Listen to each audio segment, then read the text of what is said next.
On poursuit maintenant avec la Côte d'Ivoire, où il y a eu au moins 6 morts dans 2 attaques contre l'armée. L'armée ivoirienne a été la cible de 2 attaques. Dans le nord, près de la frontière avec le Burkina Faso, 2 soldats et 1 gendarme ivoirien ont été tués, ainsi que 3 terroristes. En juin 2020, 14 soldats ivoiriens avaient déjà trouvé la mort lors d'une attaque de djihadistes dans la même région. La première attaque est survenue à Kafolo et est le fait d'une soixantaine de terroristes lourdement armés venant du Burkina Faso. C'est ce qu'a déclaré l'armée, qui donne un bilan provisoire de 2 soldats tués, 4 blessés. Il y a 2020, même localité Kafalo, localité frontalière du Burkina Faso. Est-ce qu'il y a une tentative des mouvements terroristes de faire une incursion? C'est vrai que si on se remémore un peu 2016, l'attaque du Grand Bassam, on est toujours dans cette logique de s'étendre vers la côte, en passant peut-être par la Côte d'Ivoire ici.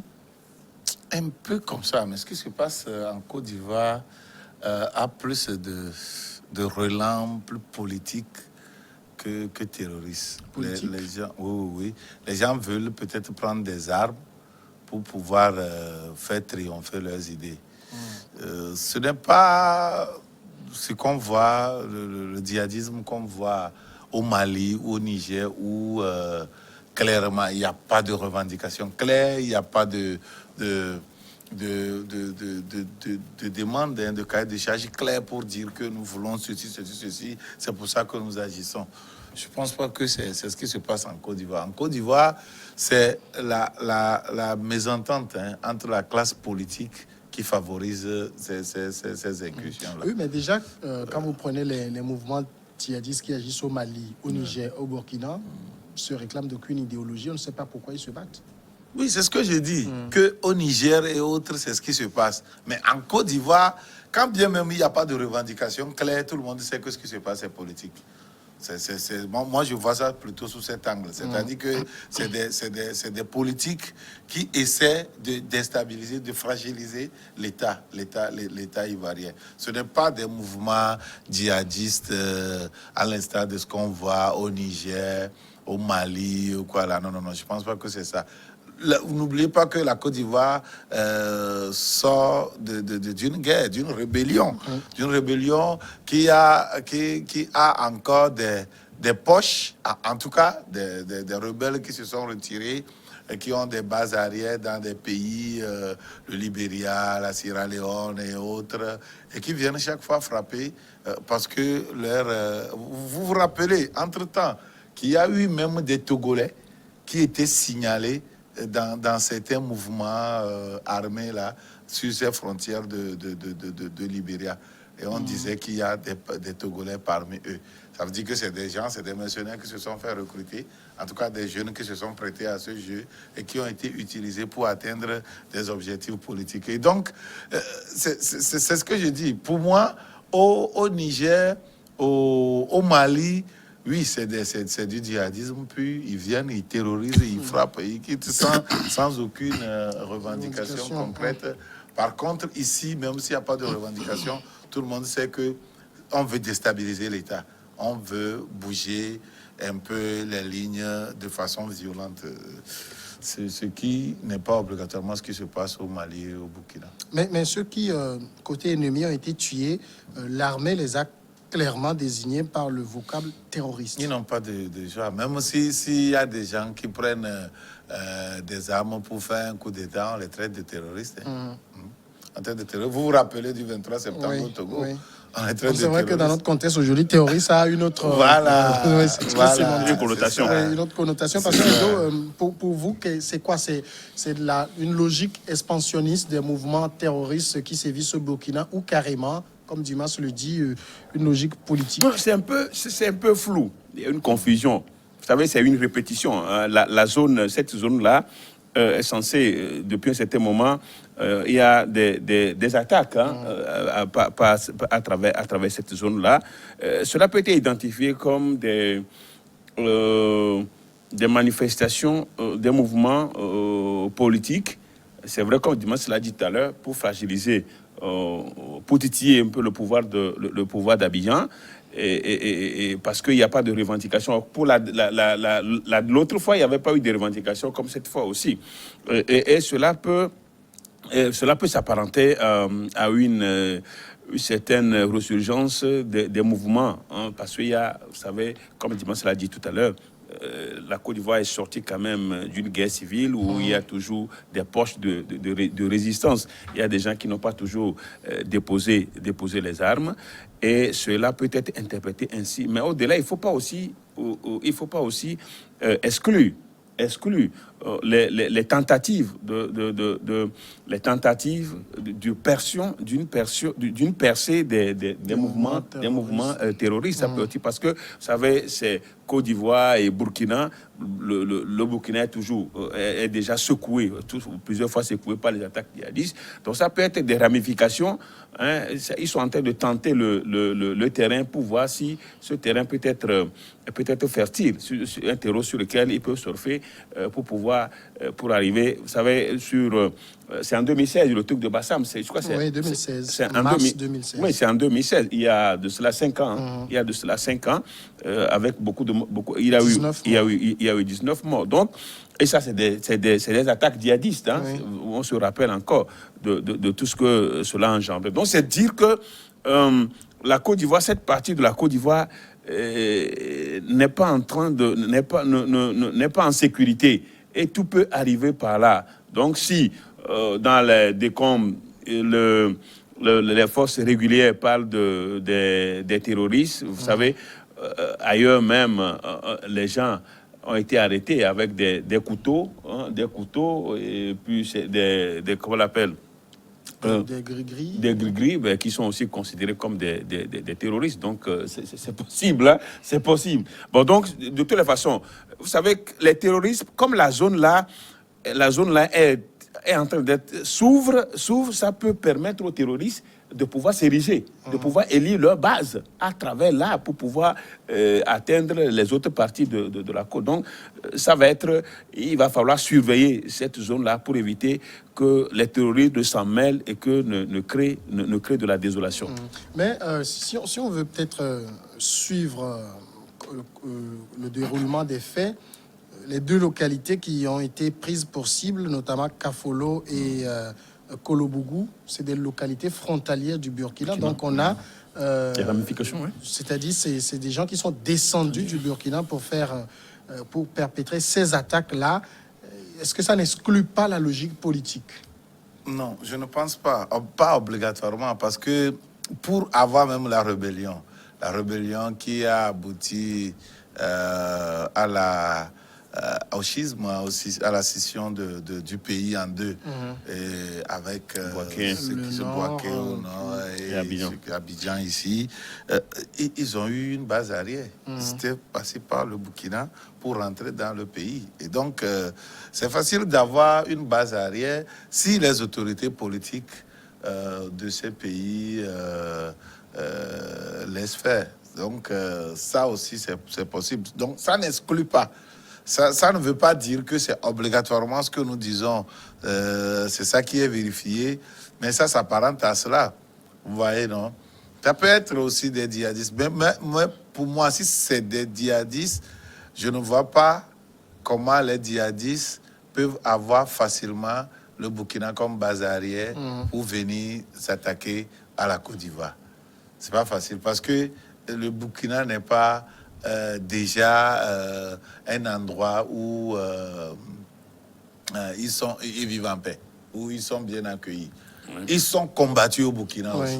Ils sont combattus, donc ils étaient obligés de se replier dans les autres pays pour venir frapper au Burkina. Des pays qui ne maîtrisent pas bien leur territoire en ce qui concerne ces djihadistes-là. Donc on voit le Mali, un État-continent, le Niger, un État-continent, et donc c'est vite fait d'obtenir un coin du désert pour développer ces activités. Par contre, le Burkina n'est pas ça. Le Burkina est maîtrisé de bout en bout, et donc ce qui se passe là-bas, moi je considère plus des politiques qui prennent le Burkina comme base arrière pour venir frapper la Côte d'Ivoire et déstabiliser la Côte d'Ivoire. Ce n'est pas acquis d'avance, hein. Ce n'est pas acquis d'avance, c'est des actes isolés, facilement qualifiés de terrorisme, puisque ça s'apparente à cela. Mais les objectifs, plus ici, je le trouve plus politique. Donc, peut-être quelque En part- février, déjà, si Oui. vous vous rappelez, la DGSE, hein, la Direction générale du service extérieur français, Extérieur. disait, mettait en garde notamment la Côte d'Ivoire et le Bénin contre des projets expansionnistes des mouvements terroristes. Et si on était déjà dans un début de concrétisation? Oui, ben, c'est toujours la direction des services extérieurs de la France. Et vous comprenez? C'est vrai quand même qu'ils ont ils ont des gros moyens, Oui. ils ont des matériels pour pouvoir surveiller ces territoires. Et quand ils annoncent, ce qui veut dire que le début d'application n'est pas aussi lointaine. N'est pas aussi lointaine. Et 4 ans après, ce que nous sommes en train de voir. Donc, peut-être le mode d'opération, le mode opératoire des djihadistes est presque le même. Peut-être que les autorités ivoiriennes se sont rendues à l'évidence que le mode opératoire est le même que les terroristes. Mais si les services de sécurité de la France l'ont déjà prédit, l'ont déjà prévenu, donc ce qui veut dire que ça commence pas à se réaliser. Et trouver les moyens pour le faire, ce n'est pas aussi quelque chose de difficile pour le faire. Parce que c'est eux seuls qui savent ce qui cherchent à ces endroits-là. Donc, maintenant, la question qu'on peut se poser, et c'est tout à fait normal, c'est est-ce que cette zone-là, je ne maîtrise pas la zone, mais est-ce qu'il y a des richesses dans cette zone? La question qu'on peut se poser, les ressources minières dans cette zone. Rien d'extraordinaire. S'il n'y a rien d'extraordinaire, donc c'est dire quand même qu'un mouvement politico-militaire serait en train d'être mis en place pour pouvoir perpétrer des attaques en Côte d'Ivoire. Et je crois que c'est vrai quand même que ça, c'est notre vision de la chose. Les autorités ivoiriennes peuvent faire une autre lecture de la situation. Mais attention, parce que ça se perpétue, ça se pérennise, et ça finira par être un grand mouvement qui va venir comme Guillaume Soro l'a commencé à boquer. Ouais, et surtout, les mouvements djihadistes aiment se faire entendre. Et c'est pour cela qu'ils revendiquent toujours les actes qu'ils posent. Ils aiment communiquer. Voilà. Voilà, c'est aussi ça. Et donc, si ces mouvements ne sont pas revendiqués, ça veut dire que cela ne vient pas d'un groupe terroriste bien organisé. Pour effrayer l'État ennemi, l'État, il voilà. communique pour dire que Oui, c'est notre présence. Il signale leur présence. Nous sommes là, Oui, nous signale leur avons présence. notre capacité de nuisance intacte et nous pouvons frapper tous À tout les moment, jours. à tout moment. Prenez-nous en compte Voilà. dans vos démarches politiques. Mais que des gens viennent comme cela, incognito, frapper et repartir, sans qu'il y ait de revendications, il faut savoir que c'est plutôt un mouvement politique, militaro-politique, qui est en train de se faire entendre. C'est tout. L'objectif, c'est quoi? C'est de déstabiliser l'État ivoirien, c'est ça. Mais C'est des tentatives de déstabilisation. J'ai envie de dire qu'il est loin, hein, Abidjan et Carrefour. Non, ça c'est la capitale. Mais vous savez que quand une partie du pays est atteinte, c'est tout le pays qui est secoué. L'intégrité du territoire c'est le pays qui est en qui jeu. est secoué. C'est comme ça. Parce que cela va pas... Cela, c'est-à-dire, un chef d'État, un dirigeant doit maîtriser tout son territoire. S'il y a une partie qui souffre de l'insécurité, dont on perpètre des attaques, des mouvements politico-militaires, vous n'êtes pas, la capitale n'est pas à l'abri. Tout ça peut arriver à tout moment.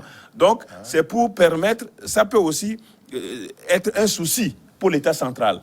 Pour la capitale, pour Abidjan, pour le régime. Maintenant, il faut qu'on se concentre sur cette zone-là. Il faut concentrer les forces, il faut concentrer les forces de sécurité, les forces de défense vers cette zone. Donc, ce qui veut dire que ça rentre dans un autre calcul, un autre agenda politique des dirigeants. Et cela, ce n'est pas quelque chose de simple. Hein. Ce n'est pas négligé. Ce n'est pas négligeable. C'est pourquoi, vous avez vu, depuis là, le gouvernement ivoirien a mobilisé tous les moyens.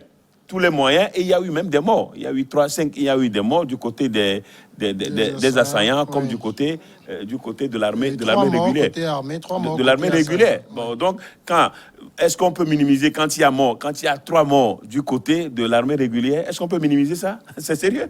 C'est déjà sérieux. C'est déjà sérieux. Non, quand on prend un État Ouais. dans l'entier, c'est le pays, hein, c'est tout le pays. Tout le territoire. Oui, c'est tout le territoire qui contient l'État. Ouais. Hein, on prend le dispositif sécuritaire comme une chaîne qui entoure tout ce pays. Et à chaque fois qu'on frappe une partie de l'État, ça veut dire qu'il y a une faille au sein du dispositif sécuritaire. Et là, tout s'ébranle. Hein.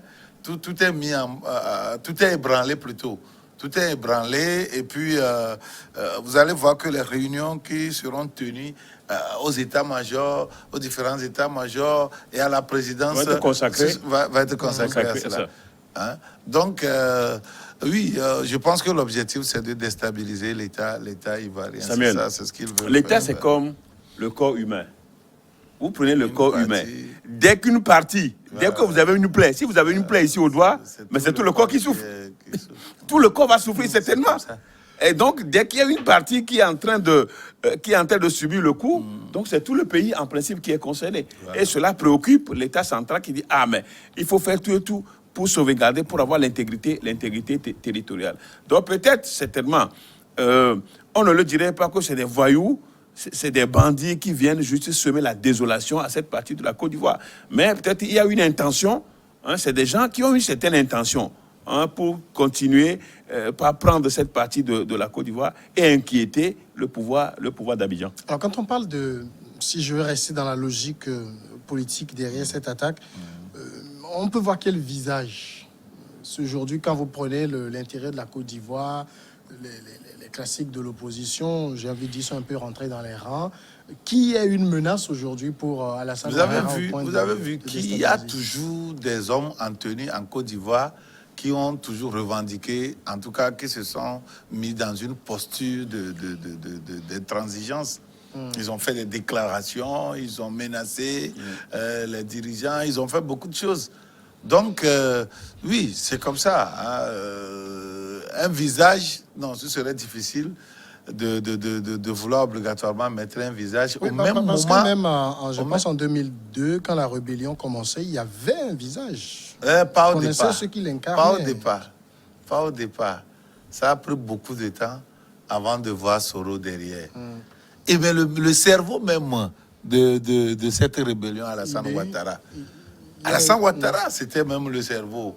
Ceux qui étaient sur le terrain, les ouvriers, les combattants, qui étaient sur le terrain, il y avait Soro qui représentait la branche politique pendant longtemps à Lomé, qui menait les discussions sur le terrain. On avait les IB, les socio-militaires, IB, oui. voilà, IB, Ouattao, et tous ceux qui ont incarné la branche armée de la chose. Mais il y a les Bakayoko, hein, tout ça, là, le militaire. Les forces tout nouvelles. ça, là, oui. Vous voyez? Donc, il y a ça. Mais le principal cerveau même, Alassane Ouattara, était quelque part. Il ne s'est jamais affiché. Et donc, ce n'est pas au départ qu'ils se sont affichés. Ça a pris de l'ampleur avant. Quelle autorité politique maintenant, quel opposant va revendiquer cette intrusion, cette attaque-là? C'est ridicule. Ils ne vont pas le faire. Mais ils peuvent en tirer profit. Ça veut dire que les gens n'aiment pas Ouattara. Ça veut dire que l'État ivoirien est fragile. Ouais. Ça veut dire que ce n'est pas ça. Les Ivoiriens n'aiment pas ça. Bah, ils peuvent exploiter ça politiquement. Voilà. Politiquement. Donc, c'est ça. C'est ce qu'ils veulent faire. Bien, maintenant, pour le moment, c'est vrai que contrairement à ce qu'on voit au Burkina, au Mali, au Niger, où on s'en prend aux populations civiles, ici, c'est à des gendarmes. Hein. Dans l'attaque de Kafolo, c'est un camp, une base. Une base militaire. Dans celle de Kolobougou, c'est une gendarmerie, un poste de gendarmerie qui a été prise d'assaut. Ça, c'est le symbole de l'État. C'est le symbole de l'État. Ça veut dire que quand on vient à frapper là-bas, ça veut dire que c'est l'État qui est ciblé. C'est l'État qu'on veut fragiliser. Vous voyez, parallèlement, vous venez de le dire, vous voyez, pour les djihadistes, la plupart des temps, c'est des citoyens, c'est des civils. C'est des populations civiles. Et ils peuvent être dans les marchés, ils peuvent dans les lieux de culte. Donc on frappe, on tue innocemment les populations civiles. C'est pas le même mode opératoire. Ici, ces groupes-là ont S'attaquent attaqué au symbole des de bases l'État. militaires des gendarmeries. Donc, qui représente, comme dit Moussa, le symbole de l'État, la gendarmerie, la base militaire.